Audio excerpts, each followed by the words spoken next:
So and what I'd like to do is, I'd like to have each of the panelists introduce themselves to you so you know a little bit about them, and then we'll have the audience ask questions. And I'm sure you have a lot of questions to ask. So I guess we'll start with Kim. As soon as you. Good afternoon. I'm Kim Murphy. I am the Executive Vice President for the Bentley, Nevada hardware product line.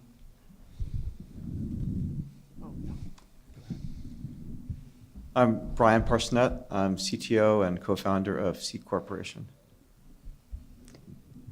Hello, Perry Zalewski from OSI Soft, Industry Director. Okay, did the panelists want to just say a couple words about maybe their expertise so you'd know like what questions to ask them? Okay, so I'll go quickly. Okay.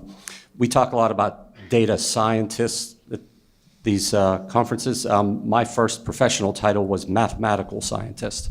And so in the office next door to me, I started my career at Alcoa in aluminum, was the data scientist, actually two of them. And we used to do a lot of these projects, these kinds of projects. I can remember several of them. Difficult to get the data, very difficult to get real-time data. It was very difficult to get the plant time, et cetera. What's changed? Easier to get the data than it was before. It still requires people, I mean, you've heard that also, but the data is still very important, and we've heard it a couple of times, and I heard it in the session earlier this morning. Remember, particularly today, many more people are going to use that same data. So I don't know how many times I wrote the same or similar program to get the same data for different people because they wanted to use it for different things. Brian? So today we talk about things like predictive analytics and machine learning, AI, IoT. These topics have been discussed for decades. And obviously the technology is changing, but I've been doing what we now call those terms for over 40 years, my whole career. Reliability, integration with control, monitoring, diagnostics. Kim? Yep. With Bentley, Nevada, customers have trusted Bentley, Nevada for years to be a protection-based system with vibration monitoring. And today, it's shifting a lot more around condition monitoring and putting sensors on less critical assets for our customers. So it's taking the machinery, knowledge, and know-how that we have and building smart algorithms and coupled with artificial intelligence and machine learnings that are allowing folks like INVISTA to continue on their journey from not being time-based maintenance, reactive-based maintenance, proactive maintenance to predictive maintenance. So that's what Bentley, Nevada is all about, and we've expanded to be a lot more plant-wide on more machines. Okay. Well, what I'd like to do now is see if we have any questions from the audience. Okay. Oh, okay. Well, if not, while you're thinking about some questions, I'll start asking some questions. And I'd like to start with one for Devon. And one of the things is how did you justify large investments in the data for unknown value? And how did you do that? Two ways. One is have very fortunate management who just does it and they just understand the value. That's great, but you oftentimes don't have that. For us, I've kind of ran into brick walls on project after project and various kind of engineering data kind of related projects.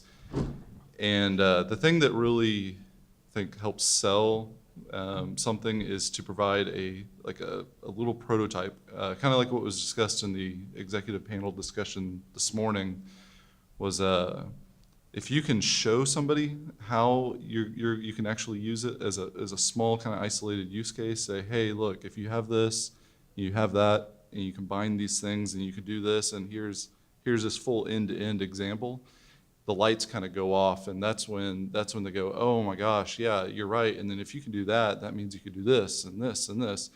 And to Perry's comment about you have data that you might not know what your use case is right now, but it's good that you should probably collect that because tomorrow your use case might be completely different and way more valuable.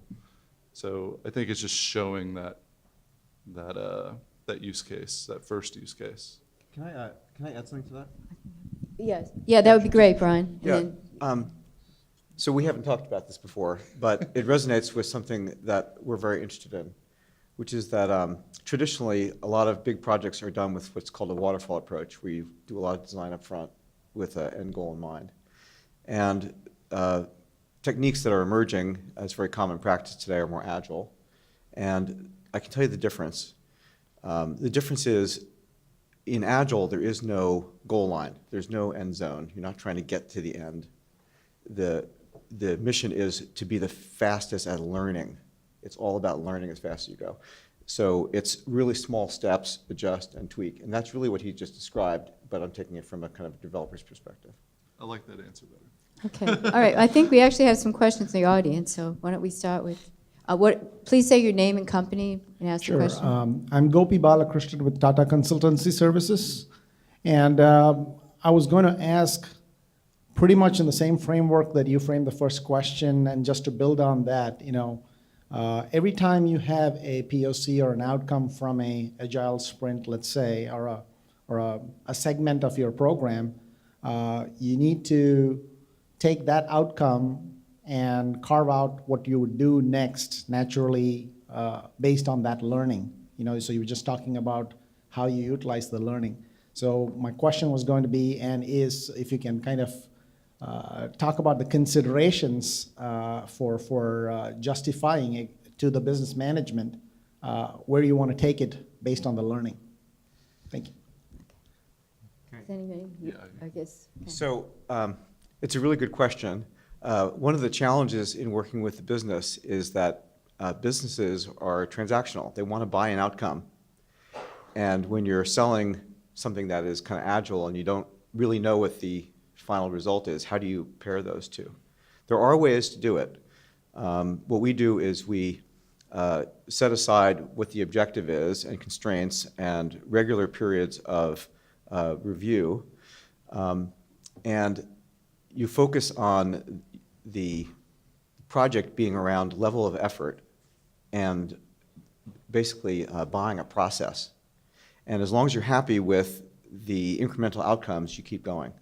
And it works extremely well. So I think the big challenge, to your point, is not that Agile doesn't work, but sometimes Agile and business objectives have a hard time speaking the same language. So that's one way we do it. It's actually focus on the process as being what's being managed, not the outcome. Okay, I think we have a question right here. Good morning. This is Mohan Kalyandaraman, ExxonMobil. I had a question more around the concept of how do you drive this into not just a POC, but something that is sustained and becomes part of the business. I mean, do you see like an innovation champion that drives it and then hands it off to the business, or do you see, how do you see that adoption becoming sustaining? Answer that one. Okay, I think Paul, actually, why don't you answer that question, because we were talking about this the other day. The big part about making something successful is getting your key players involved in the very beginning. If you have a leader that does this in a silo that hands out this finished product to it, you're going to come into a lot of resistance. If you start off early by getting the key players' input and having them part of the decision-making process, not only are they vested in it, but then they have a sense of ownership to where they will make it work for you, because they're the people that are going to make it break it. I don't care what kind of tool you give them. They can make it work or not make it work. It's all about influencing the culture at the site. Does anybody else want to? Yeah, could I add to that? Go ahead. Yeah, I think I'd like to echo that. I think stakeholder engagement's a huge leverage point. I think the other thing to consider too is that we develop tools for solutions, and solutions are supposed to get rid of pain, right, or increase efficiency, or do something that's going to benefit the reason why we all come to work, which is to make money, right? We're trading time for money. The company is trading time for money or money for money. What are you delivering Oftentimes, I've seen IT do, or developers do some really great things, but have not found the way to apply that before creating it. So you create it, and then you try to force fit it in these places, and it's not taking root, it's not being sustained. Is that the number one thing the business needs? And I would ask that question first and say, your business strategy should be driving your digital transformation, right? We heard that yesterday. What does the business need? And I can say that our success anyways has been listening to our customer, and the customer at the end of the day is gonna be the person to sustain that. And is this what you're looking for? And that's getting the right people in the room early enough on, but it's not trying to force fit a tool onto somebody. That won't be sustainable. Okay. So do we have some more questions? Yeah, we do. We have one back there. Dominic John from OSIsoft. Some great case studies. I think we're all here to learn and see what's working, and you guys have 3 great examples this morning. In a similar vein to the last question, what did you experience you advise not to do to the group? I mean, you all tried stuff, some failed, some worked. What would be your top advice for what not to do? It's a good question. Who wants to handle that? Okay, Paul. A couple different ways to answer that is one, like we're gonna start on predictive analytics, and we really don't know exactly what piece of equipment we're gonna go for yet. We have some ideas, but when we start looking at the data, we're just saving everything. We're not trying to say, oh, this is important, this is not important. It's all getting saved. A couple years down the road, we'll decide what data is or is not important. And the other thing, I lost my train of thought now.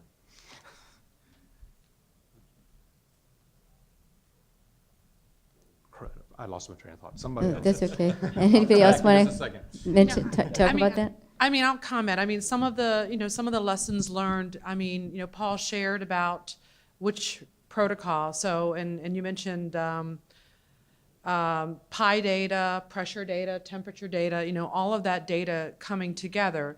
So, I would say from Bentley, Nevada, although we are a vibration-based company, when we actually do develop a solution or we're looking at the analytics, we're taking in process data as well to look at the full picture. And a lot of times it may not just be one machine, but it may be a combination of a whole bunch of machines. So, it's the holistic approach. And then, back to the protocol, we need to be able to get data and communicate with other sensors. They are very kind of open, embracing architecture if you're going to get smarter about what the machines are talking about. So I have one word of advice about what not to do. Very often people have a new tool, a hammer, and they start looking for nails. And it's more productive to recognize a nail when you see it and then pull together the right tool for the job. And it's a much more productive solution.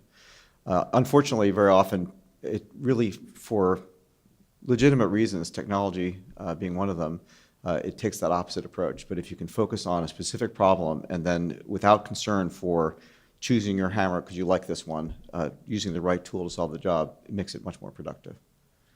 And the other thing too was I just remembered. Wait a second. Get the mic in front of you. Is let the business talk to you. Talk to the operators and find out what's really bothering them. Talk to the financial people, say what's costing you the most money, and pick something that's got a scope that you can easily complete in a short amount of time so you can show success and then gain everybody's, get them convinced it's just going to work for you. And then the other ones are a lot easier to sell. Okay, and then we have another question in the back here. Yeah, Dwayne Kitchen, Suncor Energy. I had a question. I've heard lots on people process technology, but how do you actually handle the data? I've heard the stories of garbage in, garbage out, but we have legacy issues. You're after a certain business value, but your data is just not there. Just curious, how do you handle those situations? Okay, that's a good one. So- Terry? So I'll talk about that. It is a difficult issue, and it's something that companies are grappling with today. But again, it's back to what we've already talked about. You need good, sound procedures, data management, people that understand the data, the context, et cetera. And there are groups now in companies that are responsible for the data, that manage it, and so on. So it needs to be treated just like any other asset or resource that you have in your company. I'd like to add that. Anybody else want to Yeah. add to that? So that's a great question, and it's one that I had when we start scaling up. When you have results like our operations and engineering in Belridge had, it spread like wildfire. Everyone wanted their data in; they wanted it in right now. And we have a small group of people to get that in.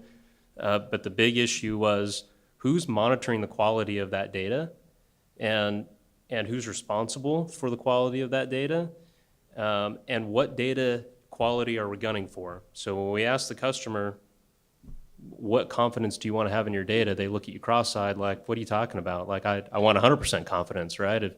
When it hits my eyeballs, it better be accurate. And how do I know it's not? And so we have a data management team that conditions that data, and it's by customer pool to say this is critical data for us, and that's how we're managing and separating out what we really need to keep a firm eye on.